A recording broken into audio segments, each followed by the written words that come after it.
Hello everyone. आज हम लोग बायोलॉजी का जो है फर्स्ट जो चैप्टर है उसको हम लोग शुरू करने वाले हैं। हमने फिजिक्स, केमिस्ट्री एंड पॉलिटी तीनों सेक्शन का जो है एनसीईआरटी सार संग्रह से हमने कंप्लीट कर दिया, ठीक है ना। तो ये हमारा बायोलॉजी का शुरू होने वाला है, तो देखते हैं इसको क्या क्या इम्पोर्टेंट है। तो टॉपिक क्या है आपका, जीव विज्ञान की उपशाखाएँ, ब्रांचेज ऑफ बायोलॉजी।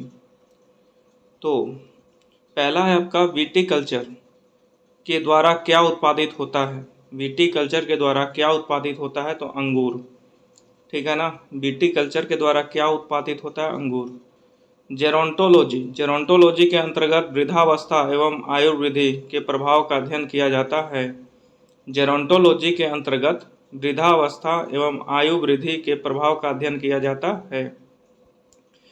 नेक्स्ट है आपका वर्मी कल्चर में कौन सा कीट प्रयुक्त होता है, तो केचुआ, अर्थवर्म। वर्मी कल्चर में कौन सा कीट वर्म प्रयुक्त होता है, तो अर्थवर्म, केचुआ। पेडोलॉजी के अंतर्गत किसका वैज्ञानिक अध्ययन किया जाता है, तो मृदा, ठीक है ना। पेडोलॉजी में आपका मृदा। नेक्स्ट है आपका फूलों के अध्ययन को क्या कहते हैं, तो एंथोलॉजी। फूलों के अध्ययन को क्या कहते हैं, एंथोलॉजी। कीटों का वैज्ञानिक अध्ययन क्या कहलाता है, कीटों का वैज्ञानिक अध्ययन क्या कहलाता है, इंटोमोलॉजी, ठीक है ना। कीटों का वैज्ञानिक अध्ययन क्या कहलाता है दोस्तों, इंटोमोलॉजी। जनसंख्या एवं मानव जाति के आंकड़ों का अध्ययन क्या कहलाता है, जनसंख्या एवं मानव जाति के आंकड़ों का अध्ययन क्या कहलाता है, डेमोग्राफी, जननांकी, ठीक है। जनसंख्या एवं मानव जाति के आंकड़ों का अध्ययन क्या कहलाता है, तो डेमोग्राफी। जीवाश्म वनस्पति के अंतर्गत पादप जीवाश्म, फॉसिल्स प्लांट का अध्ययन किया जाता है, ठीक है ना। जीवाश्म वनस्पति पैलियोबोटनी के अंतर्गत पादप जीवाश्म, फॉसिल प्लांट का अध्ययन किया जाता है।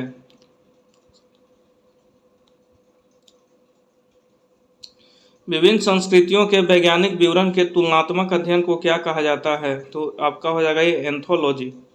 विभिन्न संस्कृतियों के वैज्ञानिक विवरण के तुलनात्मक अध्ययन को क्या कहा जाता है दोस्तों, एंथोलॉजी, एथनोलॉजी।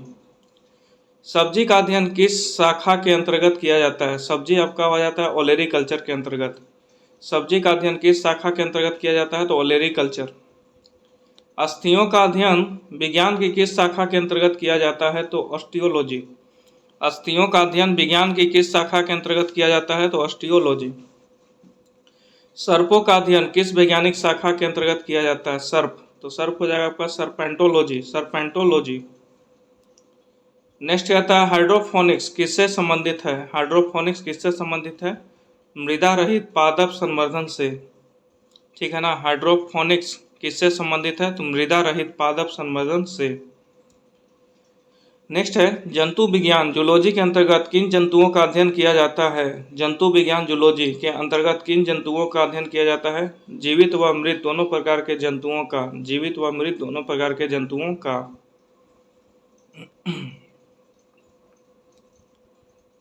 फिर आगे कहता है जीव विज्ञान की विभिन्न शाखाओं के जनक, तो कहता है आपका कि जंतु विज्ञान जूलॉजी के जनक कौन है दोस्तों, अरस्तु।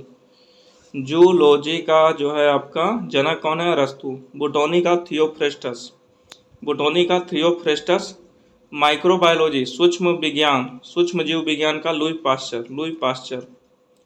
जीवाणु विज्ञान बैक्टीरियोलॉजी का हो जाएगा रॉबर्ट कोच, जीवाणु विज्ञान हो जाएगा आपका बैक्टीरियोलॉजी का हो जाएगा रॉबर्ट कोच। फिर है प्रतिरक्षा विज्ञान इम्यूनोलॉजी, एडवर्ड जेनर, प्रतिरक्षा विज्ञान इम्यूनोलॉजी का हो जाएगा एडवर्ड जेनर। वर्गीकी तथा अथवा वर्गीकरण विज्ञान टैक्सोनॉमी का हो जाएगा कैरोलस लिनियस, कैरोलस लिनियस।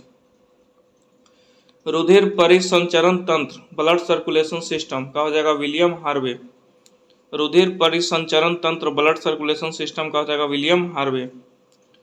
कोशिका विज्ञान साइटोलॉजी का हो जाएगा रॉबर्ट हुक, ठीक है। साइटोलॉजी कोशिका विज्ञान का हो जाएगा रॉबर्ट हुक। उत्परिवर्तन म्यूटेशन का हो जाएगा ह्यूगो डॉ ब्रिज, उत्परिवर्तन म्यूटेशन का हो जाएगा Hugo de bridge. Mycology, mycology का हो जाएगा कवक विज्ञान का एंटन डी बेरी, एंटन डी बेरी। पादप शरीर क्रिया विज्ञान प्लांट फिजियोलॉजी का हो जाएगा स्टीफन हेल्स, ठीक है ना। पादप शरीर क्रिया विज्ञान का हो जाएगा प्लांट फिजियोलॉजी का स्टीफन हेल्स। आधुनिक वनस्पति विज्ञान मॉडर्न बोटनी का हो जाएगा कैरोलस लिनियस, ठीक है ना। आधुनिक वनस्पति विज्ञान मॉडर्न बोटनी का हो जाएगा कैरोलस लिनियस। आगे है आपका रुधिर वर्ग ब्लड ग्रुप का हो जाएगा कार्ल लैंडस्टीनर। रुधिर वर्ग ब्लड ग्रुप का हो जाएगा कार्ल लैंडस्टीनर। अंतःस्रावी विज्ञान एंडोक्रिनोलॉजी का हो जाएगा Thomas Alva Edison. Thomas Alva Edison. अंतःस्रावी विज्ञान एंडोक्रिनोलॉजी का हो जाएगा दोस्तों थॉमस अल्वा एडिसन। अनुवांशिकी जेनेटिक्स का हो जाएगा ग्रेगर जॉन मेंडल। अनुवांशिकी जेनेटिक्स का हो जाएगा ग्रेगर जॉन मेंडल। आधुनिक आनुवंशिकी मॉडर्न जेनेटिक्स का हो जाएगा ग्रेगर जॉन मेंडल। आधुनिक आनुवंशिकी कौन है? Gregor John Mendel. इंडियन पैलियोबोटनी भारतीय पूरा वनस्पति विज्ञान, ये हो जाएगा आपका बिरबल साहनी। बिरबल साहनी। भारतीय पूरा वनस्पति विज्ञान इंडियन पैलियोबोटनी बिरबल साहनी।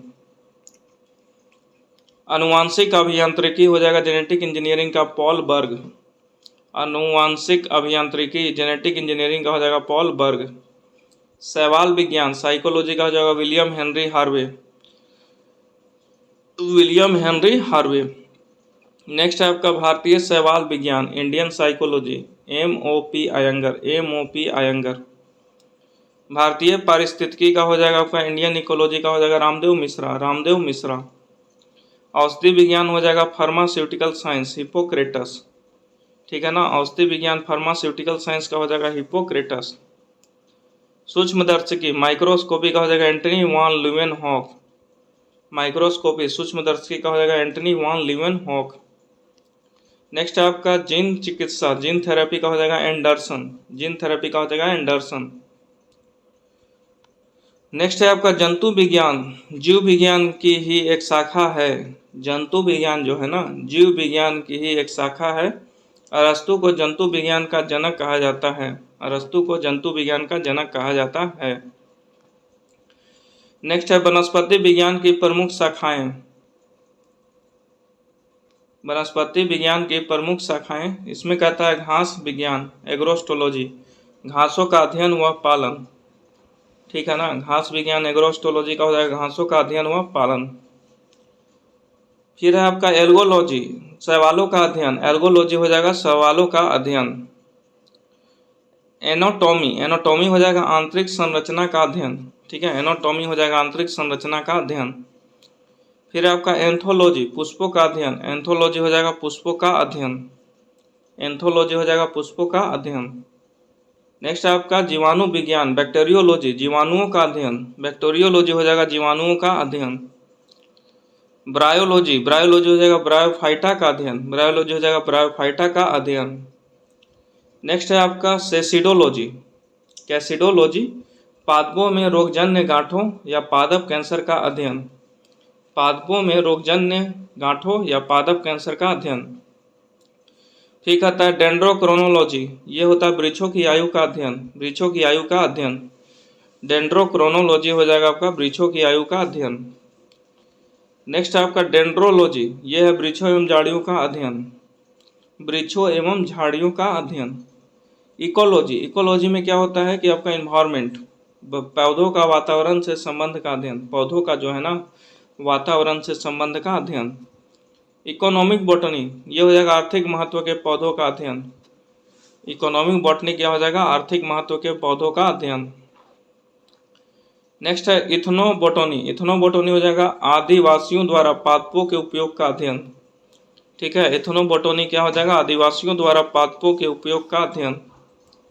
फिर आपका फॉरेस्ट्री वनों का अध्ययन। फॉरेस्ट्री हो जाएगा वनों का अध्ययन। एक्सोबायोलॉजी ये कहता है आपका एक्सोबायोलॉजी क्या कहता है अन्य ग्रहों पर संभावित जीवों की उपस्थिति का अध्ययन। एक्सोबायोलॉजी क्या हो जाएगा अन्य ग्रहों पर संभावित जीवों की उपस्थिति का अध्ययन। जेनेटिक इंजीनियरिंग कृत्रिम जीन्स आर्टिफिशियल जीन्स का निर्माण व स्थानांतरण का अध्ययन। जेनेटिक इंजीनियरिंग क्या कहलाता है कृत्रिम जीन्स आर्टिफिशियल जीन्स का निर्माण व स्थानांतरण का अध्ययन। लाइकेनोलॉजी लाइकेंस का अध्ययन। लाइकेंस का अध्ययन। लाइकेनोलॉजी हो जाएगा लाइकेंस का अध्ययन। नेक्स्ट है माइक्रोबायोलॉजी यह है सूक्ष्म जीवों का अध्ययन। जो सूक्ष्म जीव का हम लोग अध्ययन करते हो माइक्रोबायोलॉजी आपका कहलाता है। ठीक है। फिर आपका माइकोलॉजी कवकों का अध्ययन। जो कवक का अध्ययन करते हैं वो होता है माइकोलॉजी। माइकोप्लाज्मोलॉजी, माइकोप्लाज्मोलॉजी यह है आपका माइकोप्लाज्मा का वैज्ञानिक अध्ययन, माइकोप्लाज्मा का वैज्ञानिक अध्ययन। नेमाटोलॉजी, नेमाटोड्स का पादपों के साथ संबंधों का अध्ययन। नेमाटोलॉजी क्या कहलाता है? निमोटोड्स का पादपों के साथ संबंधों का अध्ययन।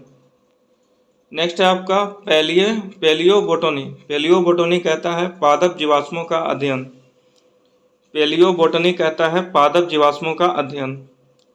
फिर आपका पैलियोनोलॉजी, पराग कणों का अध्ययन, पैलियोनोलॉजी होता है पराग कणों का अध्ययन। पैथोलॉजी, पैथोलॉजी कहता है पादप रोगों का उपचार व अध्ययन, पैथोलॉजी कहता है पादप रोगों का उपचार व अध्ययन।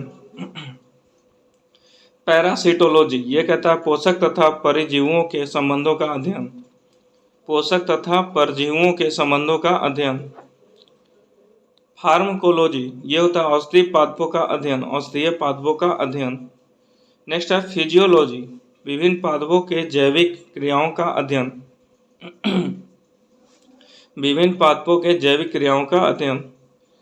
नेक्स्ट आपका टेरिडोलॉजी, टेरिडोफाइट का अध्ययन, टेरिडोफाइट्स का अध्ययन। नेक्स्ट आपका फाइटोजियोग्राफी, पौधों के वितरण व उसके कारणों का अध्ययन, फाइटोजियोग्राफी क्या कहलाता है? पौधों के वितरण व उसके कारणों का अध्ययन। स्पेस बायोलॉजी, अंतरिक्ष तथा वायुमंडल में स्थित पादपों का अध्ययन, स्पेस बायोलॉजी क्या कहलाता है? अंतरिक्ष तथा वायुमंडल में स्थित पादपों का अध्ययन। स्पर्मोलॉजी, बीजों का अध्ययन, स्पर्मोलॉजी क्या कहलाता है? बीजों का अध्ययन। हेलियोथेरेपी, सूर्य के प्रभाव से चिकित्सा करने का प्रक्रिया, सूर्य के प्रभाव से चिकित्सा करने की प्रक्रिया। नेक्स्ट है हाइड्रोपोनिक्स, इस शाखा के अंतर्गत बिना मृदा के बागवानी की जाती है, हाइड्रोपोनिक्स क्या कहलाता है? इस शाखा के अंतर्गत बिना मृदा के बागवानी की जाती है, मतलब पानी में किया जाता है, मिट्टी का यूज नहीं करते हैं, तो ऐसा क्या कहलाता है आपका? हाइड्रोपोनिक्स। तो वो था आपका वनस्पति विज्ञान से रिलेटेड जो भी शाखाएं थी, ठीक है। वीडियो को एक दो बार देखिएगा। अब हम लोग देखते हैं वो ब्रांचेज जो आपका जंतु विज्ञान से रिलेटेड हैं, ठीक है ना, जंतु विज्ञान की प्रमुख शाखाएं। तो देखता हूँ इसको। पहला है एनाटॉमी, एनाटॉमी विच्छेदन के द्वारा शरीर एवं विविध अंगों की रचना का प्रदर्शन करना, एनाटॉमी क्या है? विच्छेदन के द्वारा शरीर एवं विविध अंगों की रचना का प्रदर्शन करना। सेकंड है एंथ्रोपोलॉजी, एंथ्रोपोलॉजी मानव जाति के सांस्कृतिक विकास का अध्ययन, एंथ्रोपोलॉजी कहता है मानव जाति के सांस्कृतिक विकास का अध्ययन। इकोलॉजी, जैविक एवं अजैविक वातावरण से जीवों के विविध संबंधों का अध्ययन, ठीक है। इकोलॉजी क्या है? जैविक एवं अजैविक वातावरण से जीवों के विविध संबंधों का अध्ययन। एंडोक्राइनोलॉजी, अंतःस्रावी तंत्रों का अध्ययन, एंडोक्राइनोलॉजी अंतःस्रावी तंत्रों का अध्ययन।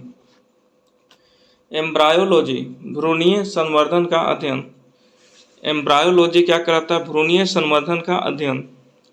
फिर कहता है एंजाइमोलॉजी, उत्प्रेरकों का अध्ययन, एंजाइमोलॉजी क्या कहलाता है? उत्प्रेरकों का अध्ययन। फिर है दोस्तों एंटोमोलॉजी, कीट पतंगों का अध्ययन, एंटोमोलॉजी कहता है कीट पतंगों का अध्ययन।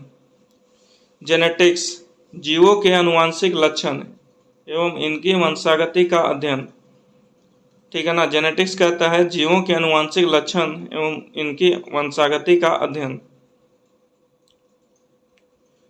हिमेटोलॉजी, रुधिर एवं रुधिर संबंधी रोगों का अध्ययन, ठीक है ना। हिमेटोलॉजी क्या कहलाता है? रुधिर एवं रुधिर संबंधों रोगों का अध्ययन। हर्पेटोलॉजी, उभयचरों एवं सरीसृपों का अध्ययन, हर्पेटोलॉजी क्या कहलाता है? उभयचरों एवं सरीसृपों का अध्ययन। मैमेलोलॉजी, मैमेलोलॉजी कहता है स्तनधारियों का अध्ययन, मैमेलोलॉजी क्या कहलाता है? स्तनधारियों का अध्ययन। माइक्रोबायोलॉजी, अति सूक्ष्म जीवों का अध्ययन, माइक्रोबायोलॉजी क्या कहलाता है? अति सूक्ष्म जीवों का अध्ययन। न्यूरोलॉजी, तंत्रिका तंत्र का अध्ययन, न्यूरोलॉजी क्या कहलाता है? तंत्रिका तंत्र का अध्ययन। ओडोंटोलॉजी, दंत विज्ञान संबंधी अध्ययन, ओडोंटोलॉजी क्या कहलाता है? दंत विज्ञान संबंधी अध्ययन। ऑर्निथोलॉजी, पक्षियों का अध्ययन, ऑर्निथोलॉजी क्या कहलाता है? पक्षियों का अध्ययन। पैथोलॉजी, पैथोलॉजी कहता है रोगों की प्रकृति, लक्षणों एवं कारणों का अध्ययन, पैथोलॉजी क्या कहलाता है? रोगों की प्रकृति, लक्षणों एवं कारणों का अध्ययन। रेडियोलॉजी, जीवों पर विकिरण प्रभाव का अध्ययन। रेडियोलॉजी क्या कहलाता है? जीवों पर विकिरण प्रभाव का अध्ययन। नेक्स्ट है टैक्सोनॉमी, जीव जातियों के नामकरण एवं वर्गीकरण का अध्ययन। टैक्सोनॉमी क्या है? जीव जातियों के नामकरण एवं वर्गीकरण का अध्ययन। ठीक है ना। एक लाइन और है कि आयु वृद्धि के साथ जीवों में होने वाले परिवर्तन का अध्ययन जरा विज्ञान, जेरोंटोलॉजी कहलाता है। आयु वृद्धि के साथ जीवों में होने वाले परिवर्तन का अध्ययन जरा विज्ञान, जेरोंटोलॉजी कहलाता है। तो ये था आपका ब्रांचेज ऑफ बायोलॉजी। देख सकते हैं वनस्पति विज्ञान, जंतु विज्ञान से जो भी ब्रांचेज हैं क्या क्या कहे जाते हैं उनको, और इधर आपका विभिन्न जनक, तो सारे इंपॉर्टेंट हैं as a examination view point. तो you should remember to make revision 2 or 3 times. Okay, thank you very much.